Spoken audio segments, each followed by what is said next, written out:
Olá, povo de Deus, estamos começando, na verdade, recomeçando o vídeo, e nós estamos falando sobre 2 Coríntios, capítulo 8, versículo...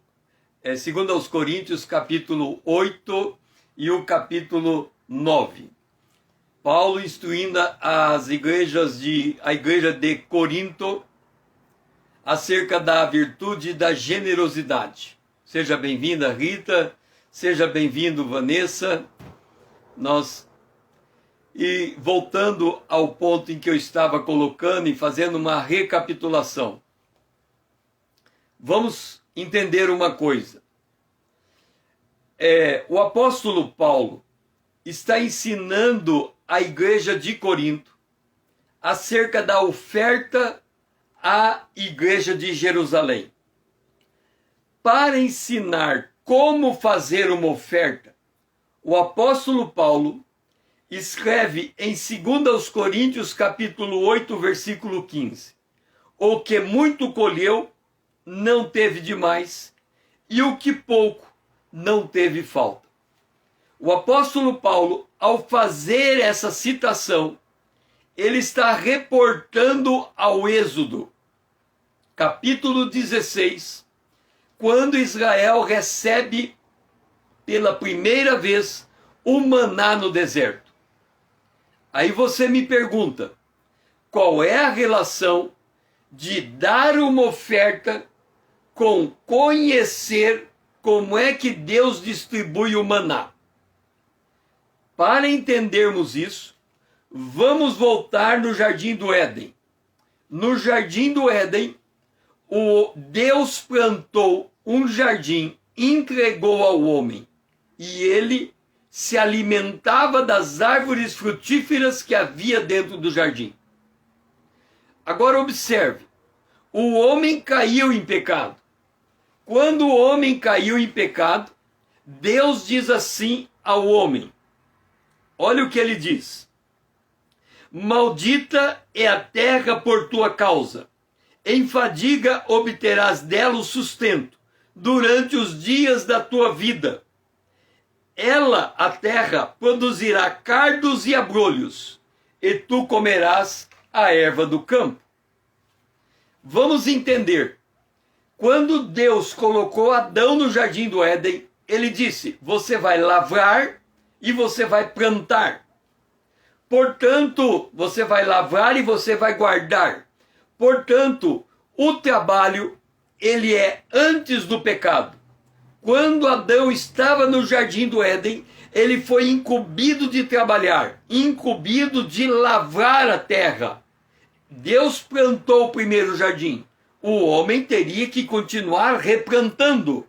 Então o trabalho é antes do pecado. Quando vem o pecado, o que acontece?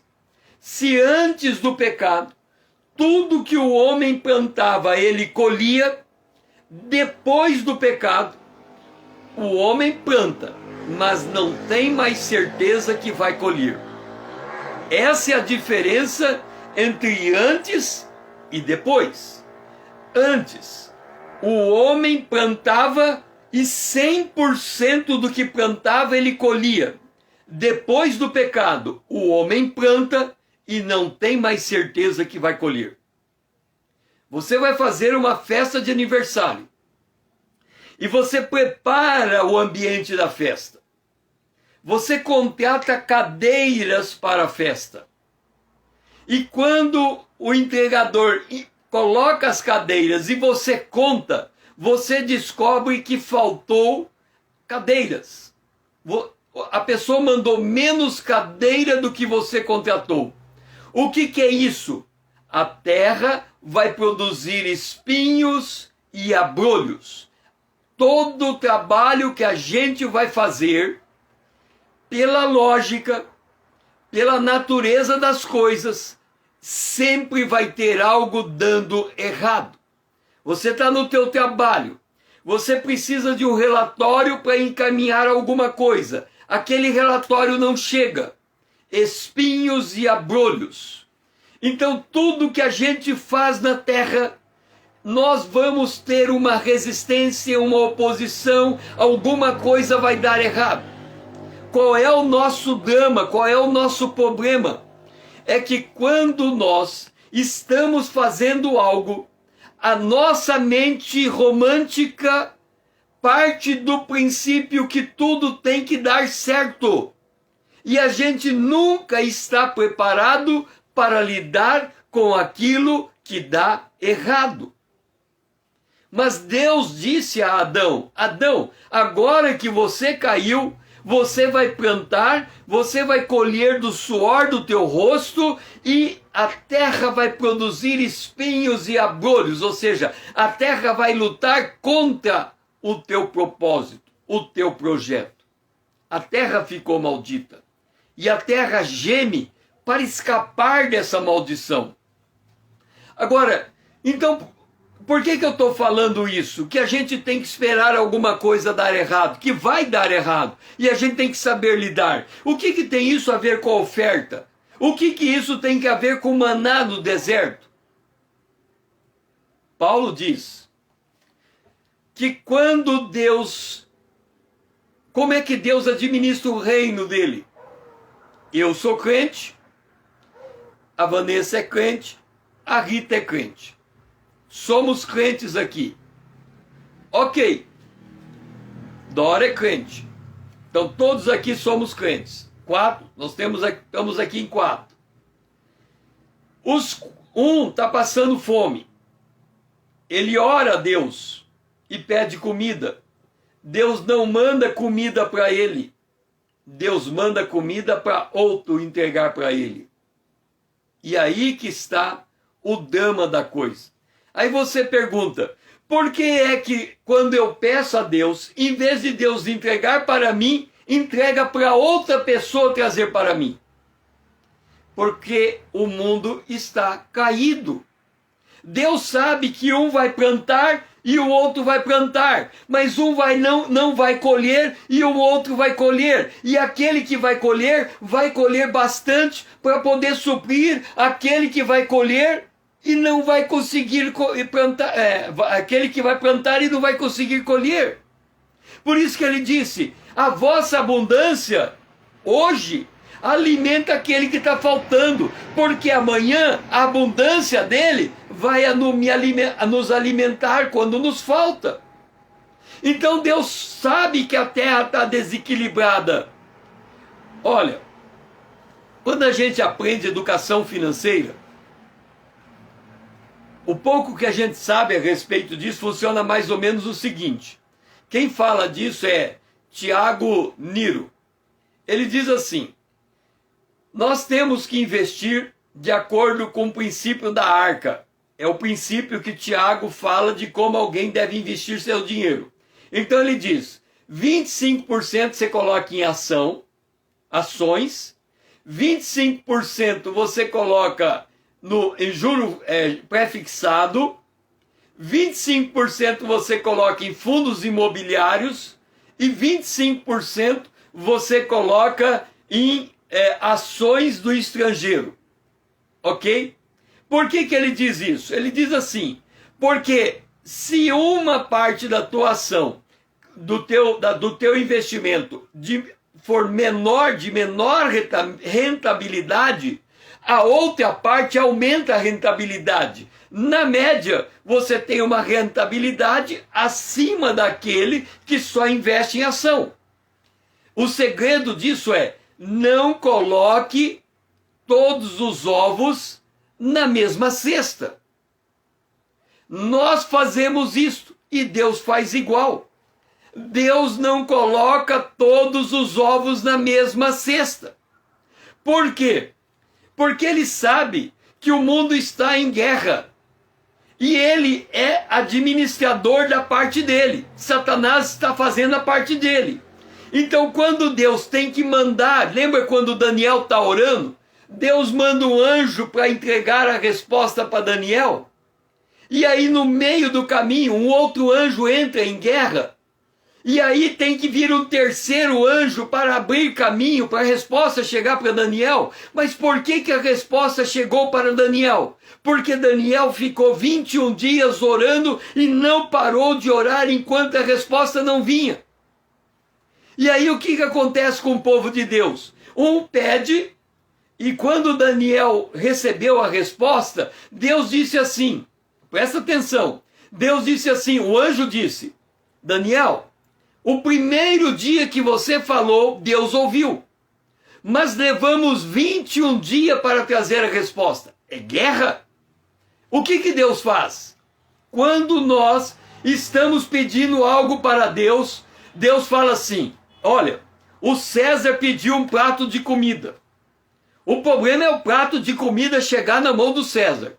Se o César ficar orando, 21 dias, o prato de comida vai chegar. Mas ele está pedindo comida, ele não vai aguentar orar 21 dias, jejuar 21 dias para comer. Provavelmente, o César vai orar 2 horas e depois vai desistir. Então vamos fazer o seguinte, vou destacar 10 anjos. Cada um pega um prato de comida. Um entrega para Vanessa, outro entrega para Rita, outro entrega para Dora, outro entrega para o Paulo, outro entrega para fulano, para fulano, para fulano. Se der errado em algum endereço, um outro vai dar certo. E o César vai receber o prato de comida. Então Deus manda os anjos. Porque é ambiente de guerra, ele poderia intervir. Mas Jesus só pode intervir quando ele voltar. Aí ele vai pôr um basta, vai aprender a amarrar Satanás. Mas enquanto ele não pode amarrar Satanás, Satanás está bloqueando. Apocalipse capítulo 12. O dragão está diante da mulher. A mulher, no caso, é Israel, esperando tragar o filho que vai ser arrebatado. O filho que vai ser arrebatado é a igreja. Então ele está impedido, ele está ali. E o anjo está querendo entrar com a resposta e não vem. Então Deus não coloca os mesmos ovos, na mesma cesta. Porque ele sabe que vai quebrar. Então ele fala, eu vou pôr o que o César precisa na mão da Rita e a Rita vai ser generosa o suficiente para entregar a ele.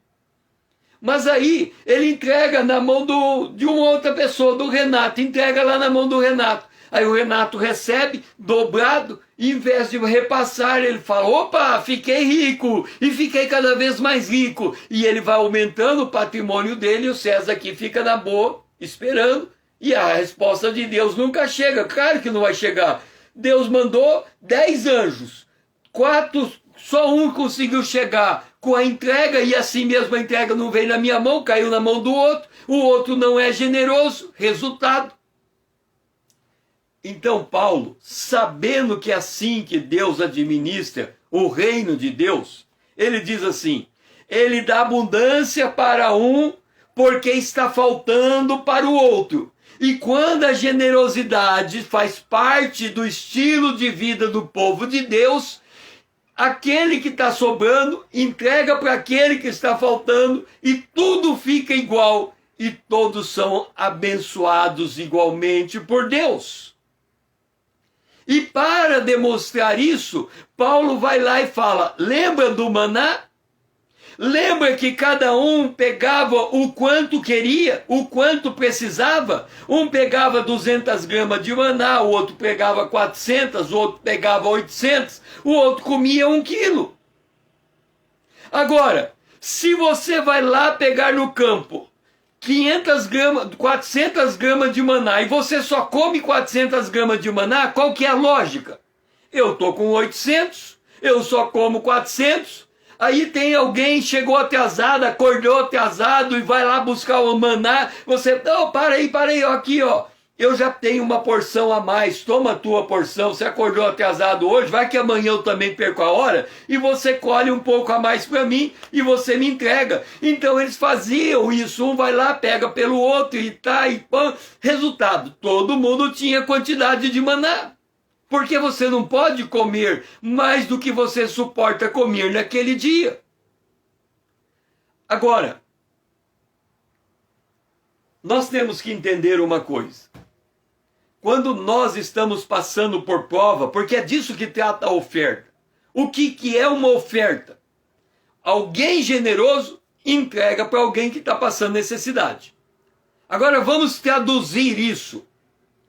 A igreja de Jerusalém estava passando fome. Essa é a necessidade.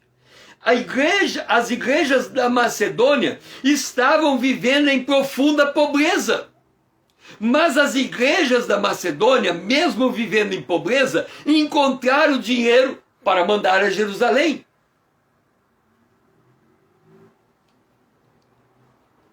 Agora, vamos congelar a história. A igreja de Jerusalém está passando fome e ela não sabe que as igrejas da Macedônia vai mandar dinheiro a eles. Não sabe. Não tinha comunicação, não tinha celular como é hoje. Eles estavam na expectativa, podia vir de qualquer lugar. Paulo estava lá na Macedônia, Paulo estava lá em Corinto levantando oferta, mas Jerusalém não sabia que isso estava acontecendo. E é assim que acontece. Quando nós estamos no meio da prova, Deus está trabalhando em algum lugar para trazer o recurso para nós. O nosso problema é este. Senão, sem fé, é impossível agradar a Deus. Porque é necessário que creia que Ele existe e que Ele é galardoador daqueles que o temem. Vamos entender isso. Eu estou passando por uma prova, uma luta. Eu não estou vendo saída em lugar nenhum. Se eu ficar desesperado, eu não estou exercendo fé. Se eu estou desesperado, Deus cruza o braço e manda um escape para eu suportar a prova até que eu tenha fé. Enquanto eu não tiver fé, Ele não pode intervir em meu favor, porque se Ele intervir, a glória não será dele, será de outra, porque a gente nem sabe que Deus está trabalhando em nosso favor. Agora, eu estou no meio da prova. Eu não sei, eu sou Jerusalém. Eu não sei que Paulo está lá na Macedônia trabalhando a meu favor, levantando oferta. Eu não sei. Eu só sei que eu estou em Jerusalém passando por uma prova terrível. Como é que eu devo agir? Jesus disse, João capítulo 11, 39 e 40, a ressurreição de Lázaro. Então ordenou Jesus, tira a pedra. Disse-lhe Marta, irmã do morto, Senhor, já cheira mal, já é de 4 dias. Aí Jesus disse, Marta, não te disse eu que se você creres, verás a glória de Deus? Vamos entender como funcionam as coisas. Olha, vocês têm que se habituar com eu utilizando a Bíblia de Gênesis e Apocalipse, porque eu não consigo falar de outra maneira.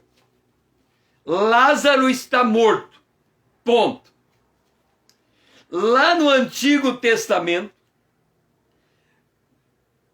Deus escolheu um homem para ser sacerdote, Arão. Um dia questionaram a autoridade de Arão para ser sacerdote. Deus dá uma ordem para Moisés. Moisés era irmão carnal de Arão, mas Moisés não podia privilegiar Arão. Então Deus entrega uma ordem para Moisés. Ele diz assim, quantas tribos tem Israel? 12 tribos. Ok. Eu quero que você chama um líder de cada tribo. 12 líderes. Todos eles enfileirados. A minha mão só tem 10. É 12. Ok? 12 líderes. Aí Deus diz assim para Moisés diz assim para cada líder. Ordem de Deus. Eu quero que vocês vão lá no campo. Cortam um galho de árvore. E me traga um galho de árvore. Um galho de árvore. Cada um trouxe um galho de árvore. Ok? Um galho de árvore. Agora eu quero que vocês vão lá no tabernáculo e coloque diante de mim o galho de árvore de cada um de vocês. Então cada um colocou 12 galhos de árvores. Ok? 12 galhos de árvores. Cada um com a sua tribo. Aí ele fala, ó, para não dar erro, pode colocar uma plaquinha com o nome aí para estar certinho. Todo mundo saber quem é quem. Ok. No dia seguinte, o que aconteceu? O galho de árvore de Arão ficou verde, deu fruto, ficou verde, deu folha e deu fruto. Agora eu pergunto para você, se o galho de árvore deu fruto e estava morto, um galho cortado é um galho morto. Mas se esse galho morto, ele dá fruto, o que aconteceu com esse galho morto? O galho ressuscitou. O galho ressuscitou. Isso significa que Deus só identifica a marca da sua obra se acontecer a morte e depois a ressurreição. Ok? Tem que ter morte e ressurreição. O que Jesus diz a Marta? Tire a pedra do túmulo. Mas Marta vai e diz assim, como que vamos tirar a pedra? Está cheirando mal. Ele diz, se você tirar a pedra e sentir o cheiro da morte, no meio da morte, você vai enxergar a ressurreição.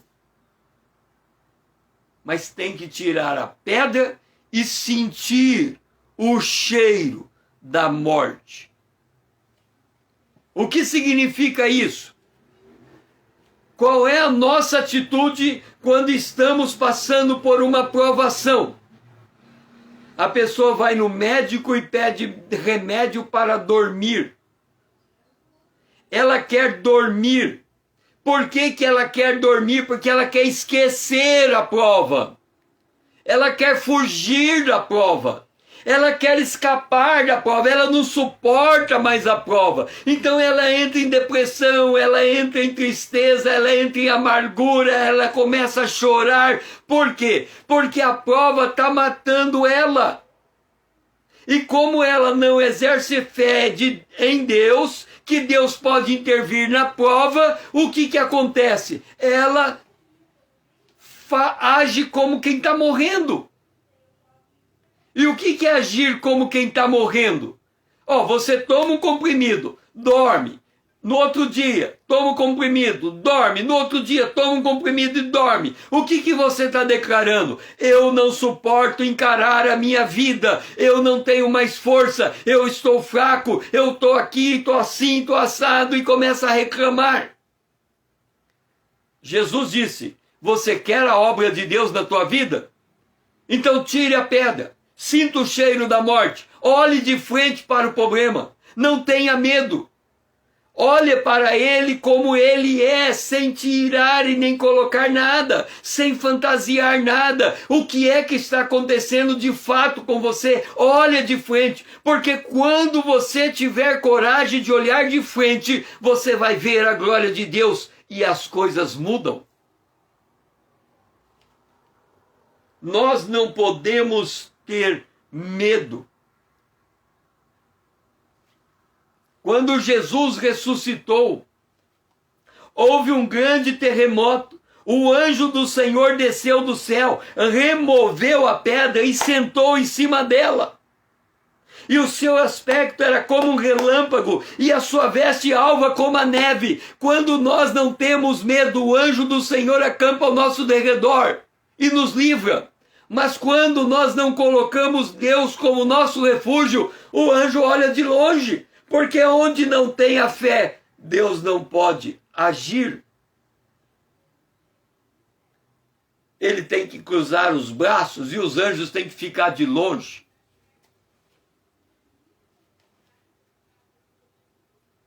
Isto é o sentido de tirar a pedra.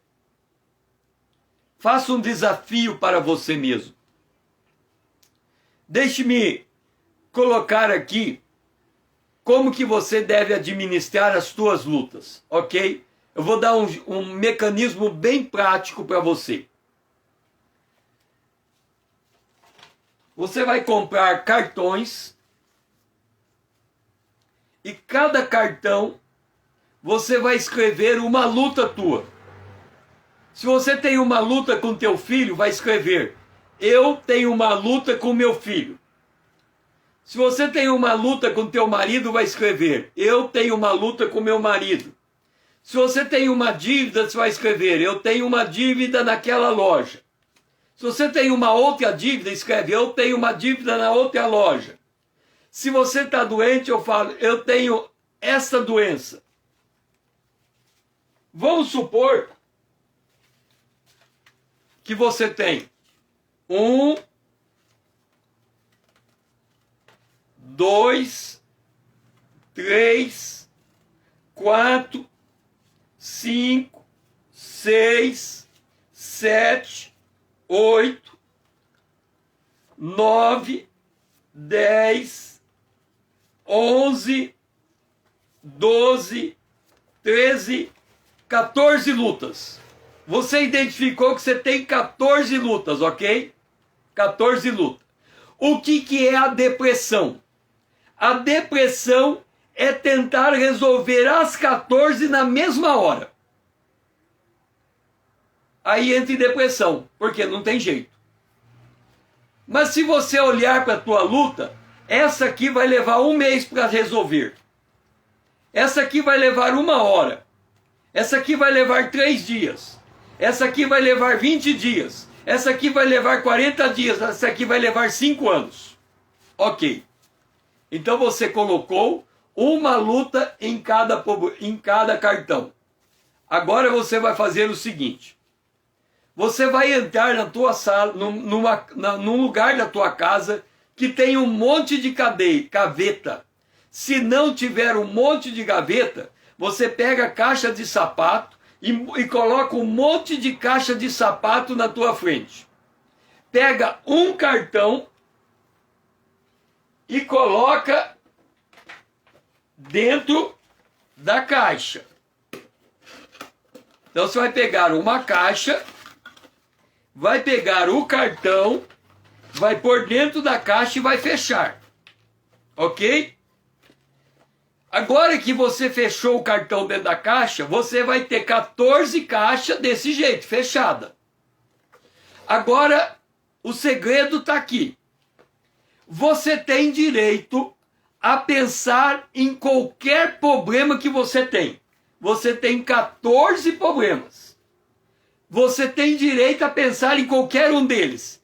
Desde que você pega a caixa do problema, abra, tira, lê, e aí você pode pensar o que você quiser dele. Se você se lembrar de um outro problema, você vai pôr ele de volta na caixa, fecha, pega a caixa do outro problema, abre e olha para ele. Aí se você achar que lembrou do terceiro, põe ele de volta na caixa, pega o outro. Por que nós estamos fazendo isso? Para você aprender a disciplinar o teu pensamento e resolver um problema de cada vez. Porque você vai descobrir que um resolve em 1 hora, outro em 10 dias, outro em 10 anos. Então você não pode querer que todos se resolvam no mesmo instante. Há tempo para todo propósito debaixo do céu.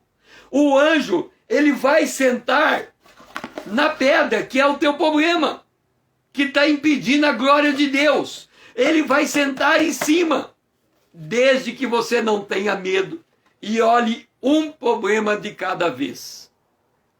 Então você faz isso. Você escreve os seus problemas, um em cada folha, E aí você quer pensar em todos os problemas ao mesmo tempo. Vamos supor que você tem 5 gavetas. Puxa a gaveta, olha para dentro, fecha a gaveta, puxa a gaveta, olha para dentro, fecha, puxa, olha. Toda vez que você pensar no problema, você tem que abrir a gaveta. Aí você vai descobrir que você não pode pensar em tudo ao mesmo tempo, porque um está em cada gaveta.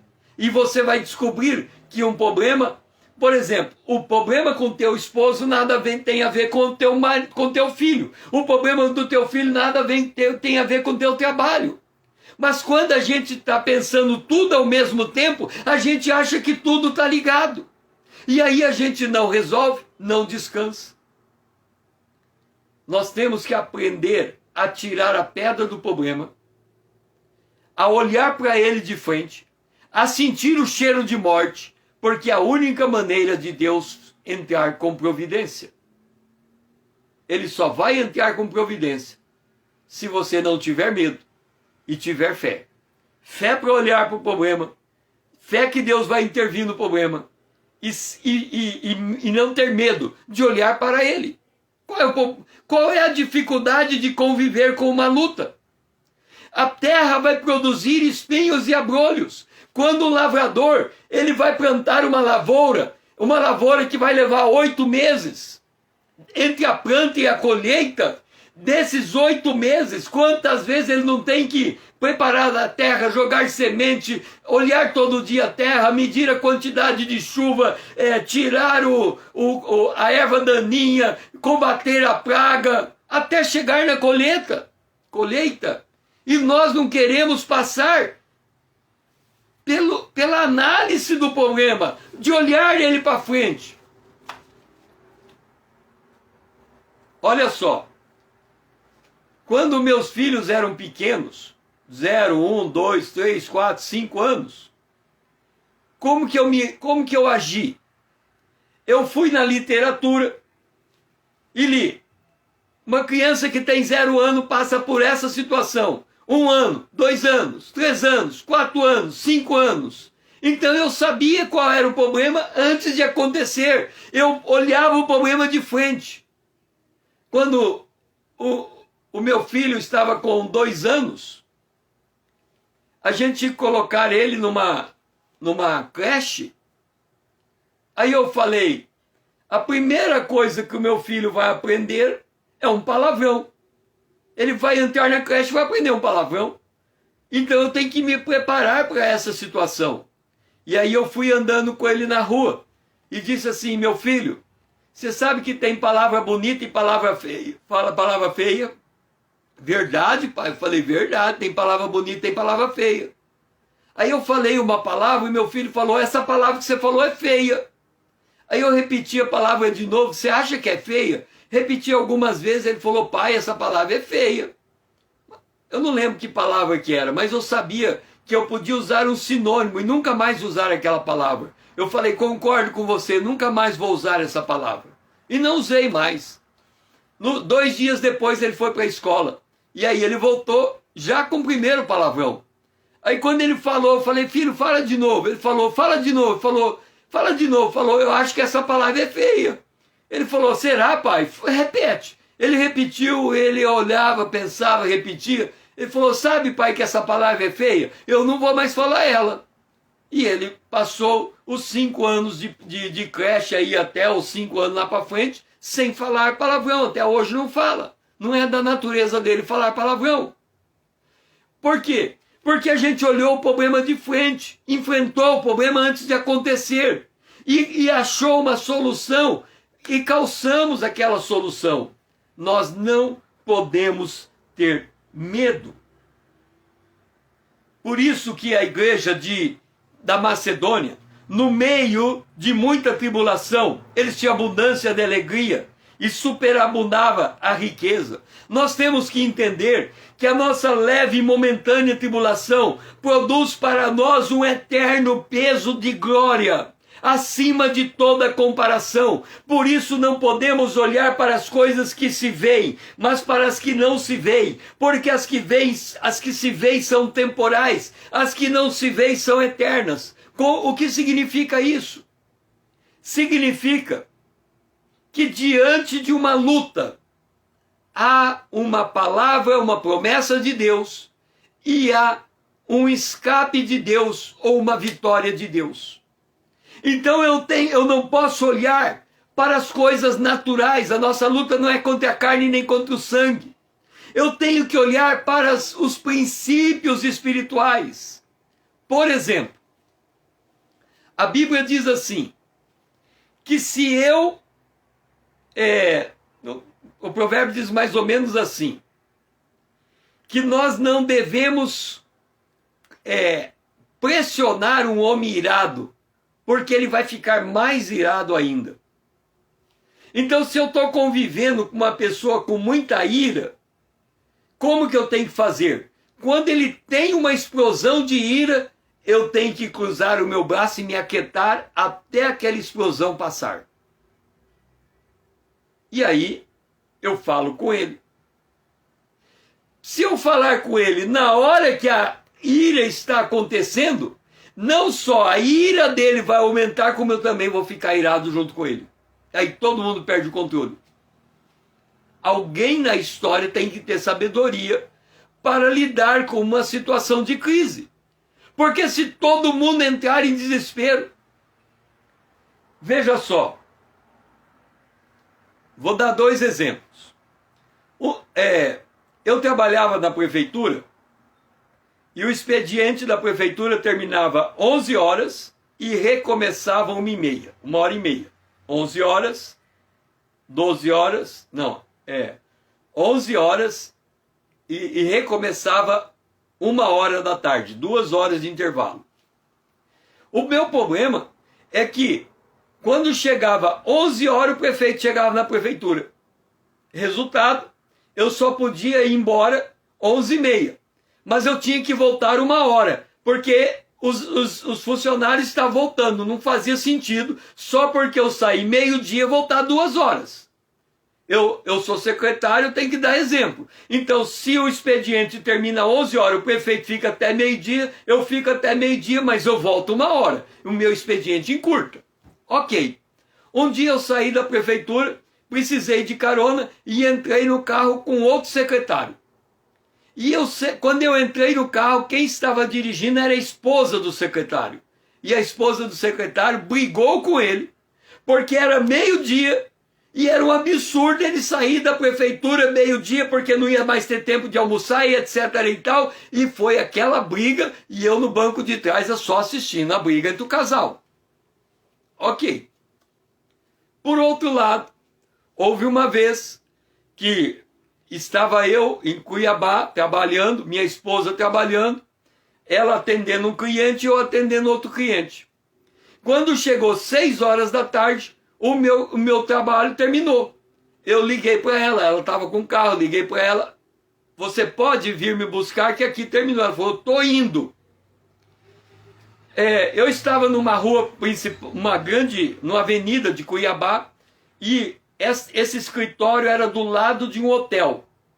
E esse hotel, ele tinha um hall, uma antessala, não é uma antessala, ele tinha tipo um jardim de inverno, entre quando você passa a calçada e entra dentro do hotel, o primeiro lugar que você entra é como se fosse um jardim de inverno.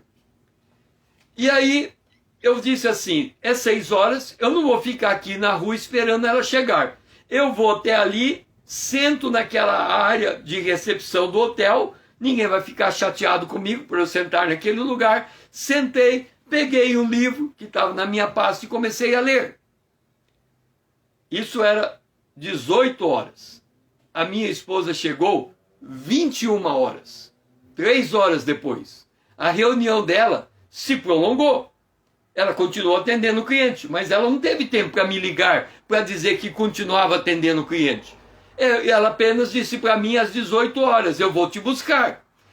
E ela voltou às 21 horas. Quando ela voltou, eu praticamente tinha lido o livro todo. Quando ela voltou, guardei o livro, pus na pasta, sentei no carro e fomos conversando.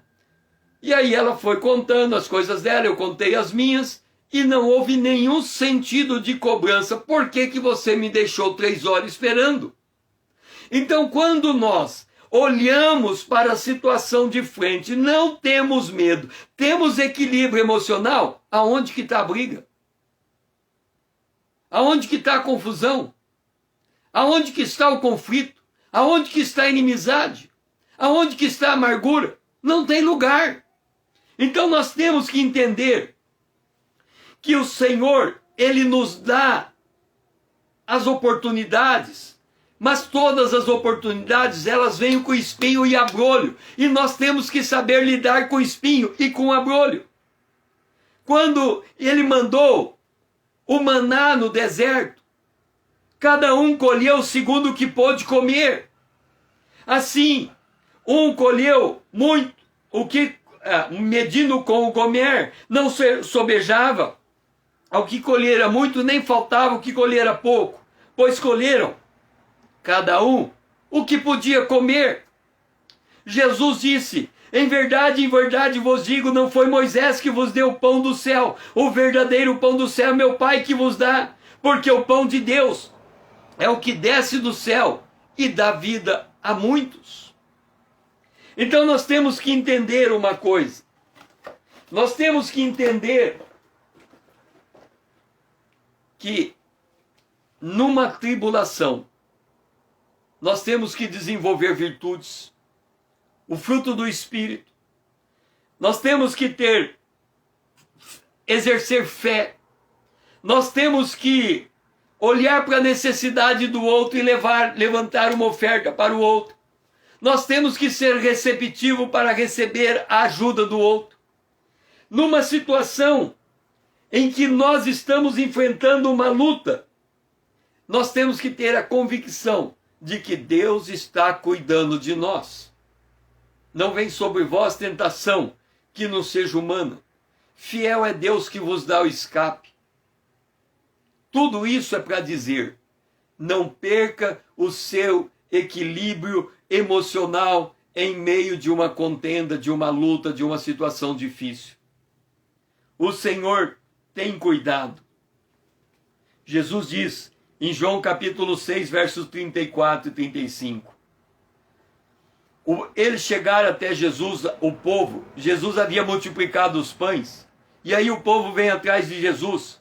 E eles dizem: Senhor, dá-nos sempre desse pão. Declarou Jesus: eu sou o pão da vida. Quem vem a mim jamais terá fome. E quem crê em mim jamais terá sede. O que significa isso? Entenda. O meu espírito já está salvo, a minha alma está sendo salva, e o meu corpo será salvo quando ele for glorificado.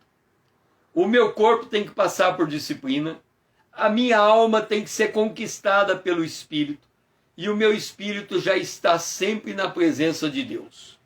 Ok. Quando Jesus disse: eu sou o pão da vida, e você jamais terá sede, você nunca viu o teu espírito humano reclamando de Deus. Não tem como.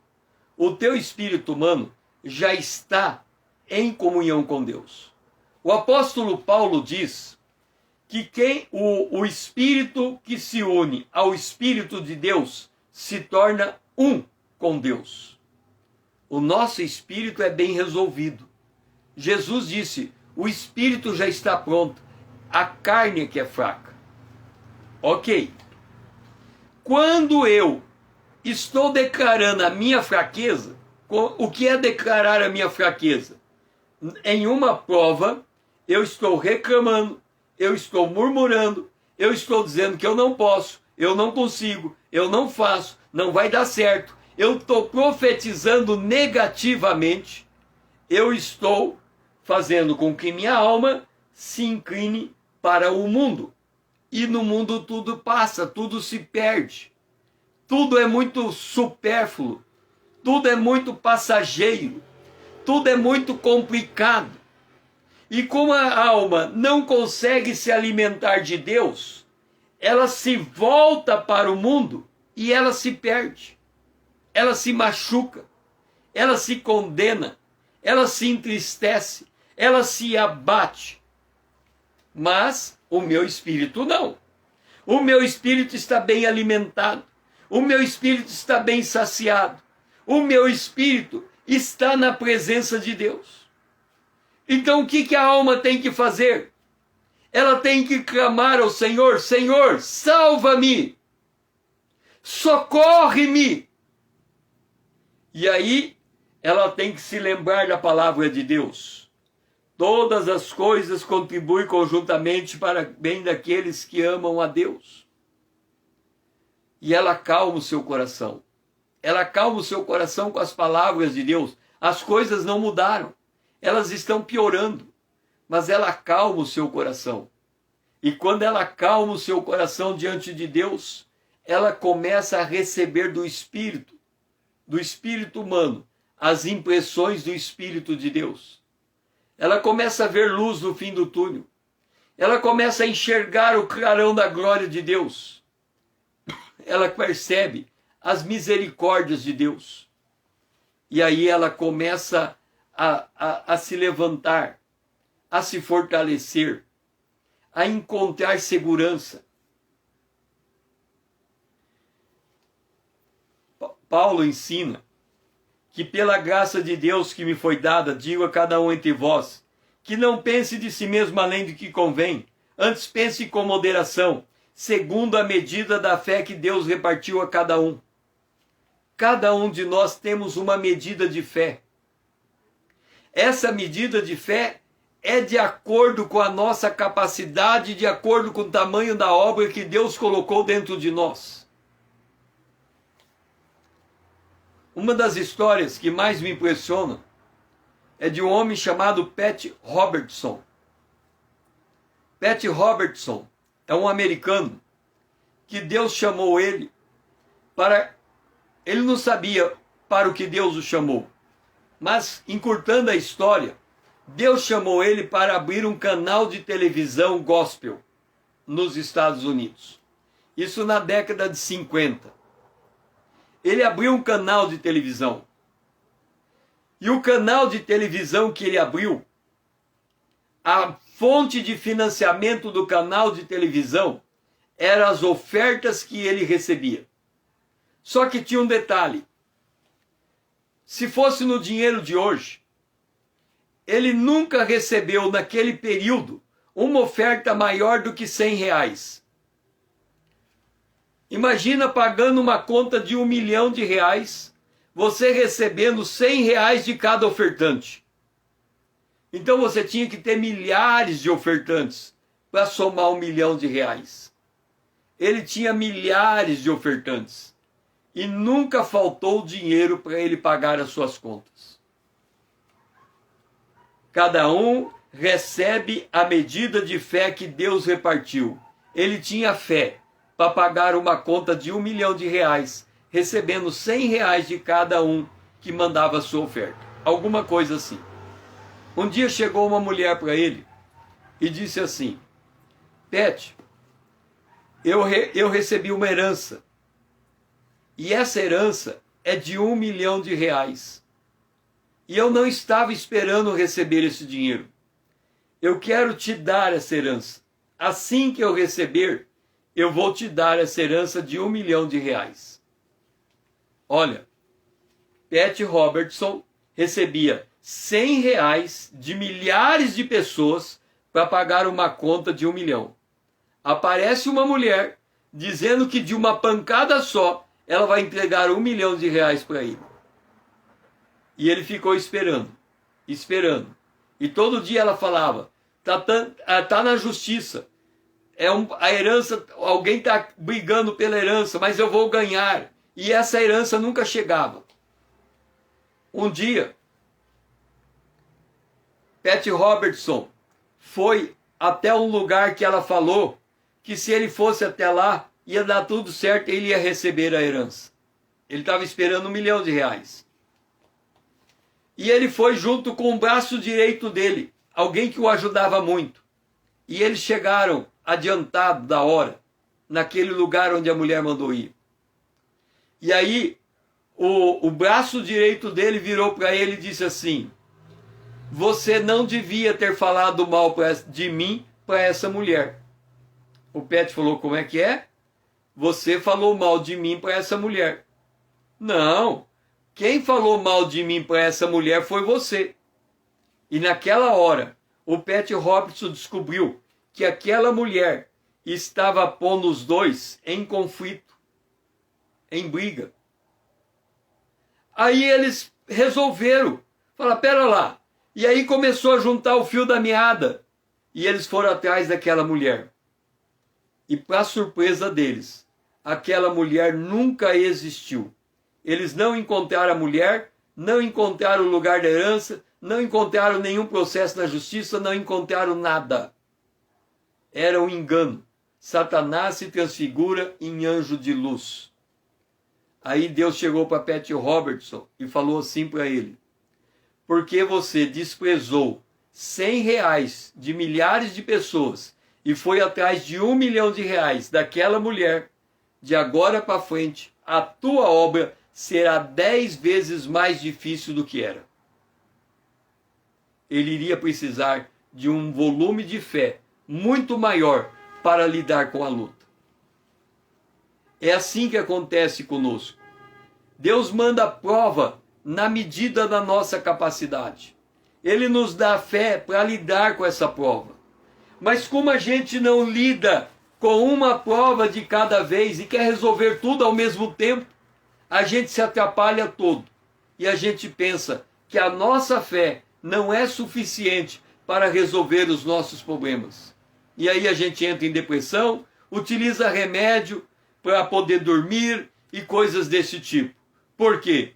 Porque nós não soubemos enfrentar cada prova com a fé em Deus. Por isso que é tão importante você escrever todas as tuas batalhas em um cartão, colocar cada um em um lugar. Você tem direito a pensar o que você quiser de cada uma batalha tua, mas vai atrás do papel primeiro. E só quando o papel estiver na tua mão, você pensa sobre o assunto. Para a tua mente não ficar desesperada correndo atrás de uma coisa e da outra e misturando tudo, e briga com o marido por causa do filho, briga do filho por causa do marido, briga com o patrão por causa do colega, briga com o colega não sabe por quê, e aí você fica com essas misturas todas nas tuas lutas, e aí você acha que Deus nunca te dá a vitória. Lucas 19, 21, Deus está falando daquele... Ele entrega 5 talentos para um, 2 talentos para outro e 1 talento para um. E aquele que ele entregou só 1 talento, enterrou seu talento. E quando o Senhor voltou, ele disse, eu tive medo de ti, que é homem rigoroso, que tiraste o que não puseste e ceifa aonde não semeaste. Medo. Quando nós temos medo, nós achamos que Deus não nos deu o suficiente. Quando ficamos com medo, achamos que Deus não está nos dando o escape. Quando ficamos com medo, nós começamos a questionar a bondade de Deus. Quando nós ficamos com medo, a fé não tem lugar para entrar. E se sem fé é impossível agradar a Deus. Porque importa que aqueles que exercem fé em Deus creiam que Ele existe e que é galardoador. Segundo aos Coríntios, capítulo 8, verso 3, Paulo diz, porque eles, testemunho eu, falando da Macedônia, na medida da posse deles, e mesmo acima da posse deles, eles foram voluntários em entregar oferta a Jerusalém. Por que é tão importante essa palavra? Porque as igrejas da Macedônia não se deixaram abater pelas lutas que eles estavam passando. Deus quer levantar um exército poderoso nessa última hora, de homens e mulheres que são capazes de enfrentar a sua luta, para enfrentar as lutas de Deus. Se a nossa casa é um campo de treinamento, deixa eu contar por que eu estou dizendo isso. Se nós lermos o Antigo Testamento, nós vamos ler o seguinte, Moisés era o homem mais manso da terra. Moisés era o homem mais manso da terra. Isso aqui agora é o teu diploma de mansidão, ok? Isso aqui é o teu diploma de mansidão. Você tem direito de pegar esse diploma para você no mesmo lugar aonde estava o diploma de Moisés. O teu diploma de mansidão está esperando por você. E você pode ir lá buscar, porque um anjo vai lhe entregar esse diploma. Você tem direito ao diploma de ser a mulher, o homem mais manso da terra. Agora vai buscar aonde Moisés encontrou o diploma dele. Vamos voltar lá para Moisés e tentar entender aonde ele encontrou o diploma de mansidão. Moisés tinha 2 irmãos, Miriam e Arão. Um dia Moisés se apaixonou por uma etíope, provavelmente uma mulher de cor, de outra raça. Moisés se apaixonou e queria casar com essa mulher. Quando ele falou para Arão e Miriam, eu quero casar com aquela mulher, os dois se levantaram contra ele e disseram para Deus, quem é Moisés para ser maior do que nós? Nós também temos a mesma autoridade de Moisés. Esse homem aí que quer casar com essa mulherzinha, quem que ele está pensando que ele é? Ele acha que a gente vai ficar mandando na gente? E começou a meter a boca em Moisés. E a Bíblia diz que Moisés não falou um A. Ficou quietinho. Aceitou todas as humilhações do seu irmão e da sua irmã. E Deus mandou uma lepra em cima de Miriam. E Deus declarou, o homem mais manso da terra é Moisés. O diploma de mansidão está na tua casa. É o único lugar que você encontra esse diploma. Se na sua casa você for manso com teu marido, for manso com teu filho, for manso com tua esposa, o anjo vai te entregar o diploma. Mas você não vai encontrar esse diploma em outro lugar. Não conhece aquela história do menino que chegou com travesseiro debaixo do braço na igreja? Aí o pastor falou, por que você trouxe o travesseiro aqui? Ele falou, quero morar na igreja. Mas por que você quer morar na igreja? Você tem tua casa. É que o meu pai aqui na igreja é outro homem. Ele é manso. Então eu quero morar aqui porque eu gosto de ficar com o meu pai, aquele homem que ele é dentro da igreja. Porque quando ele chega dentro de casa, é uma pancada em cima da outra. Pois é lá em casa que nós encontramos o nosso diploma de mansidão. Deus entregou a fé, cada um na sua medida. E nós devemos aprender. Por isso que nós lemos em Mateus 24, capítulo 14 e 15. Mateus 25. Pois será como um homem que, ausentando-se do país, chamou seus servos e lhe confiou seus bens. A um deu 5 talentos, a outro 2 e a outro 1. A cada um segundo a sua própria capacidade e partiu.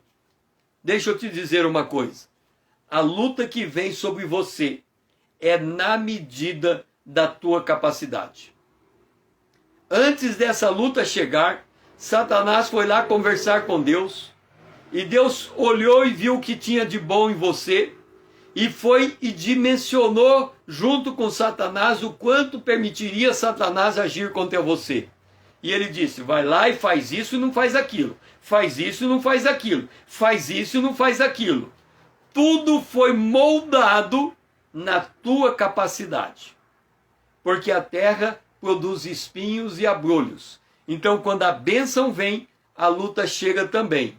Mas a luta chega na tua capacidade, para você se manter firme para pegar a bênção. Se você crer, verá a glória de Deus. Se você tirar a pedra, sentir o cheiro de morte, e você ver, não ter medo, e crer, verá a glória de Deus. Por que que Deus faz dessa maneira? Entenda isso.